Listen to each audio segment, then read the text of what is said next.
நம்ம தெய்வ அப்படின்னு அடைமொழி வச்சு யாரை கூப்பிடுவோம்? திருவள்ளுவரையும் சேக்கிழாரையும் தானே. தெய்வ திருவள்ளுவர், தெய்வ சேக்கிழார் அப்படி தானே சொல்லுவோம். இந்த சேக்கிழார் வேளாளர் மரபில் தோன்றினவராம். இவருக்கு அப்பா அம்மா வச்ச பேர் அருள்மொழி தேவராம். 2ஆம் குலோத்துங்கன் கிட்ட இவங்க அப்பா அமைச்சராக வேலை பார்த்துட்டு இருந்தாராம். ஒவ்வொரு நாள் அரசவைக்கு போகும்போதெல்லாம் தன்னுடைய பையன் அருள்மொழி தேவனையும் கூட்டிட்டு போவாராம். அப்போ டெய்லி இவன் போக போக அங்க நடக்கிற அரசியல் நடவடிக்கைகள், ஒழுக்கம், படிப்பு, நாவன்மை, புத்தி கூர்மை இதெல்லாம் இவனுக்கு அத்துபடி ஆயிடுதான்.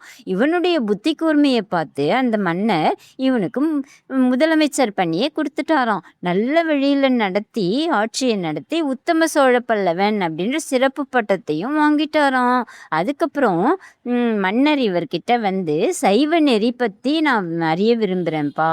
எனக்கு சிவனடியார்களுடைய வாழ்க்கை வரலாற விரிவாய் எழுதி கொடுங்க அப்படின்னு சொல்லி நிறைய பொன்னையும் பொருளையும் தூக்கி வாரி கொடுத்துட்டாராம். அப்புறம் இவர் என்ன பண்ணாராம், நான் இந்த பதவியில இருந்தேன்னா ஒன்றும் செய்ய முடியாது அப்படின்னு சொல்லிட்டு தன்னுடைய பதவியிலிருந்து விலகி சிதம்பரத்துக்கு வந்துட்டாராம். வந்தவர் நேரா சிவபெருமானை போய் பார்த்து கட்டி பிடிச்சி கண்ணீர் சிந்தி சிவபெருமானோட ஒன்றி போயிட்டாராம்.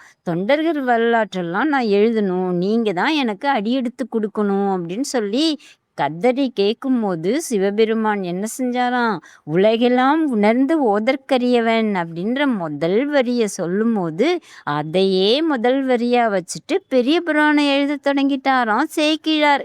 இப்படி நமக்கு கிடைச்ச பொக்கிஷந்தான் திருத்தொண்டர் புராணம் அப்படின்னு சொல்ற பெரிய புராணமா.